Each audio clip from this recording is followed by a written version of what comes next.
Hello guys, welcome to our YouTube channel. మన channel ప్రతి ఒక్కరు సబ్స్క్రైబ్ చేసి నోటిఫికేషన్ బెల్స్ మళ్ళీ ఆన్లో పెట్టేసుకోండి, ఓకేనా? సో గేమ్ చేంజర్ మూవీకి సంబంధించి మాట్లాడుకుందాం అండ్ RC16 మూవీకి సంబంధించి కూడా మాట్లాడుకుందాం.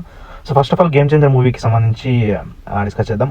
ఓవర్సీస్లో బుకింగ్స్ అయితే ఓపెన్ అయిపోయినాయి. నేను నైట్ అయితే ఫుల్ ఫ్లెడ్జ్డ్గా ఓపెన్ అయిపోయినాయి బుకింగ్స్ ఆల్ ఓవర్ లొకేషన్స్లో.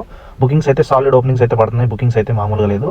సో చాలా బాగా బుకింగ్స్ అయితే జరుగుతున్నాయి అనమాట. అండ్ ఇంకో విషయం ఏంటంటే నిన్న బిగ్ బాస్ ఫినాలే జరిగింది. సో దానికి రామ్ చరణ్ గారు చీఫ్ గెస్ట్గా సో సడన్గా వెళ్ళడం అయితే జరిగింది. అండ్ సడన్గా షెడ్యూల్ పెట్టుకోవడం వల్ల, సో ఇన్వైట్ చేయడం వల్ల వెళ్ళడం అయితే జరిగింది.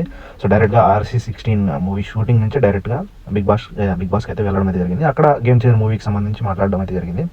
సో రామ్ చరణ్ గారు చెప్పింది ఏంటంటే, so RRR movie cinema last మూమెంట్లో శంకర్ గారు ఇలా స్టోరీ నేరేట్ చేసి చెప్పడం వల్ల గేమ్ చేంజర్ మూవీని ఓకే చేశాననేసి చెప్పుకొచ్చాడు. అండ్ అదేవిధంగా సో గేమ్ చేంజర్ మూవీలో బిగ్ బాస్లో రీసెంట్గా ఆమె గంగా బాగుంది కదా, సో ఆమె కూడా యాక్ట్ చేస్తుందంట. అండ్ ఒక సీన్ గురించి కూడా రామ్ చరణ్ అయితే చెప్పడం అయితే జరిగింది. సో ఏమని చెప్పాడంటే, సో రామ్ చరణ్ని గంగవ్వ క్వశ్చన్ చేస్తారంట, మీరు సరిగ్గా అధికారులు సరిగ్గా పనిచేయండి, మీరు అలా పని చేయకపోవడం వల్లే సో మా బతుకులు ఇలా ఉన్నాయి, మీరు సరిగ్గా పనిచేయండి అనేసి రామ్ చరణ్ని క్వశ్చన్ చేస్తుందంట. సో ఆ సీన్ గురించి ఎక్స్ప్లెయిన్ చేస్తూ రామ్ చరణ్ అయితే చెప్పడం అయితే జరిగింది. అండ్ ఫైనల్లీ ఇంకొక అప్డేట్ అయితే వచ్చేసింది గేమ్ చేంజర్ మూవీ నుంచి. సో ధూప్ అనే ఒక సాంగ్ ఉంది. సో ఆల్మోస్ట్ ఇంగ్లీష్లో కూడా ఉంటుంది ఆ సాంగ్. సో ఆ సాంగ్ రిలీజ్ చేయబోతున్నట్లు మ్యూజిక్ డైరెక్టర్ తమన్ అయితే కన్ఫర్మ్ చేశాడు. జస్ట్ ఇందాక ట్వీట్ అయితే వేశాడనమాట, సాంగ్ రిలీజ్ చేస్తున్నాం, అది త్వరలోనే రిలీజ్ చేస్తాం అనేసి మెన్షన్ చేశాడు. సో అయితే 10 డేస్లో మనకి సాంగ్ అయితే వచ్చేస్తుంది కంపల్సరీగా.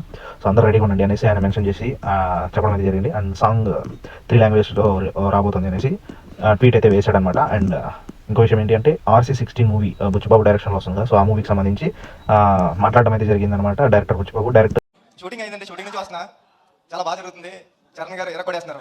షూటింగ్ నుంచే నేను వస్తున్నాను అనేసి ఒక ఈవెంట్లో అయితే నేను మాట్లాడడం అయితే జరిగింది. సో షూటింగ్ అయితే బాగా జరుగుతుంది, రామ్ చరణ్ గారు ఎరగొట్టేస్తున్నారు, సీన్స్ మాత్రం నెక్స్ట్ లెవెల్లో వస్తున్నాయి అనేసి చెప్పడం అయితే జరిగింది. అండ్ నిన్న విజయ్ సేతుపతి ఆయన విడుదల అనే ఒక సినిమా రాబోతుంది. సో దానికి సంబంధించి ఒక ప్రెస్ మీట్లో రిపోర్టర్ విజయ్ సేతుపతి గారిని అడగడం అయితే జరిగిందనమాట. సో ఈ సినిమా RC16 మూవీలో మీరు యాక్ట్ చేస్తున్నారని అడిగితే, సో నాకు టైం లేదు అండ్ షెడ్యూల్ కుదరట్లేదు అండ్ అందులో ఉన్న క్యారెక్టర్ నాకు సరిపోతుంది అని అనుకోవట్లేదు, అందుకే నేను చేయలేకపోతున్నాను అనేసి ఆయన అయితే చెప్పడం అయితే జరిగిందనమాట. సో ఇది ఇప్పటివరకు ఉన్నటువంటి అప్డేట్స్. నెక్స్ట్ ఏమైనా అప్డేట్స్ ఉంటే నేను మీకు అందిస్తాను. మీరు మన ఛానల్ సబ్స్క్రైబ్ చేసుకోండి, ఓకేనా? Thanks for watching this video.